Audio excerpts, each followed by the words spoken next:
राधे राधे, जय श्री कृष्णा। मैं सीमा सिंह बड़ों को चरण स्पर्श, छोटों को प्यार और बराबर वालों को नमस्कार करती हूँ। आइए निर्जला एकादशी की पहली कहानी सुनते हैं। एक बार एक गांव में एक ब्राह्मण अपने बेटा बहू के साथ रहता था। बेटे की नई नई शादी हुई थी। ब्राह्मण साल की 24 एकादशी का व्रत करता था। जब उसकी पत्नी जीवित थी तब दोनों करते थे, लेकिन पत्नी के मरने के बाद ब्राह्मण अकेला ही एकादशी का व्रत करता रहा। तब एक बार की बात है, एकादशी का दिन था। ब्राह्मण ने अपने बेटे की नई बहू से कहा कि बहू, मेरा कल एकादशी का उपवास है, तुम कल मुझे फलाहार दे देना। तब नई बहू अपने ससुर से बोली कि पिताजी, फल तो घर में नहीं है।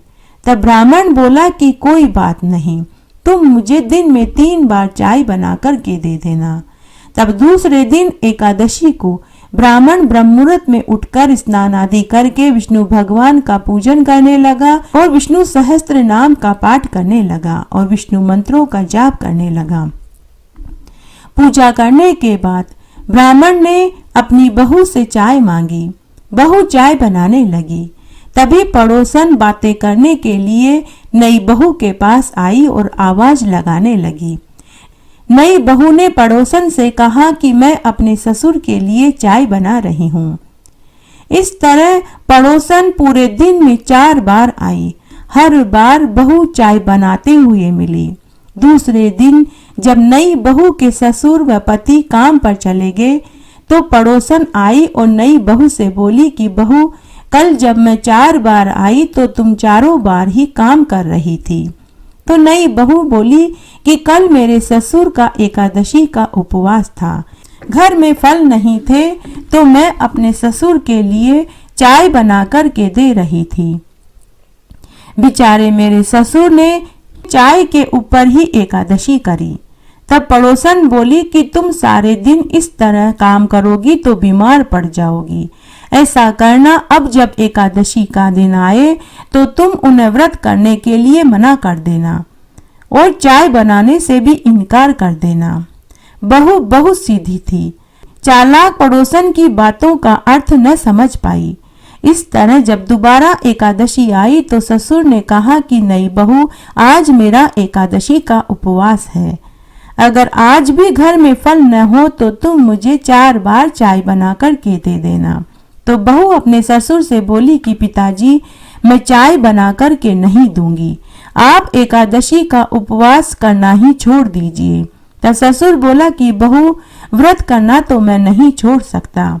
तो नई बहू बोली कि फिर आप एकादशी के पुण्य को बेच दीजिए। उस दिन ससुर अपनी नई बहू की बात सुनकर उदास हो गया और गमछा लेकर घर से निकल पड़ा। ब्राह्मण मन ही मन सोचने लगा कि न तो मैं एकादशी का उपवास करना छोड़ सकता हूँ और न ही एकादशी के पुण्य को बेच सकता हूँ, लेकिन बहू ने कहा है कि एकादशी का पुण्य बेच दो। दुखी मन से ब्राह्मण जोर जोर से आवाज लगाने लगा कि कोई मेरी एकादशी के पुण्य को खरीद लो, कोई मेरे एकादशी के पुण्य को खरीद लो। इस तरह से सुबह से दोपहर हो गई। ब्राह्मण आवाज लगाते लगाते राजा की गली में पहुंच गया और उस गली में जाकर आवाज लगाने लगा, जिस गली में राजा का महल था। राजा रानी झरोके में बैठे हुए थे। ब्राह्मण की आवाज सुनी तो राजा रानी ने दासी को भेजकर ब्राह्मण को महल में बुलवाया। जैसे ही ब्राह्मण महल में आया तो रानी ने पूछा कि हे ब्राह्मण देव, आप जरूर किसी परेशानी में हो जो एकादशी के पुण्य को बेच रहे हो। तब ब्राह्मण ने पूरी बात बताई। तब राजा ने कहा कि हे ब्राह्मण देव, हम तुम्हारी एकादशी के पुण्य को खरीद लेंगे। हम तुम्हारे वजन के सोने चांदी के सिक्के इसके बदले में देने को तैयार हैं। ऐसा करो, तुम तराजू के एक पलड़े में बैठ जाओ, दूसरे पलड़े में हम सोने चांदी के सिक्के रख कर तोल देंगे और उस धन को तुम ले जाना, तभी हम एकादशी के पुण्य को खरीदेंगे। तब वह ब्राह्मण बोला कि मुझे तराजू में बैठने की क्या जरूरत है, मेरा ये गमछा ही बहुत है। तब तराजू के एक पलड़े में उस बुजुर्ग ब्राह्मण ने गमछा रख दिया। तब दूसरे पलड़े में राजा रानी के आदेश से उनके सेवक चांदी और सोने के सिक्के रखने लगे, लेकिन गमछे वाला पलड़ा तस से मस भी नहीं हुआ। राजा ने अपनी पूरी दौलत पलड़े में रख दी, लेकिन गमछे वाला पलड़ा हिला तक नहीं। तब यह खबर पूरी नगरी में आग की तरह फैल गई। सभी दरबारी, मंत्री, पूरे गांव वाले यह दृश्य देखने के लिए राजा के महल में उमड़ पड़े। जब उस ब्राह्मण की बेटे की बहू को पता चला तो वह भी महल में पहुंची।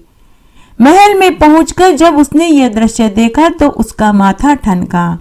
उसने झट से अपने ससुर का गमछा पलड़े में से उठा लिया और अपने ससुर से माफी मांगने लगी और वह बोली कि पिताजी मुझे माफ कर दीजिए, मैं पड़ोसन की सिखाई सीख में आ गई।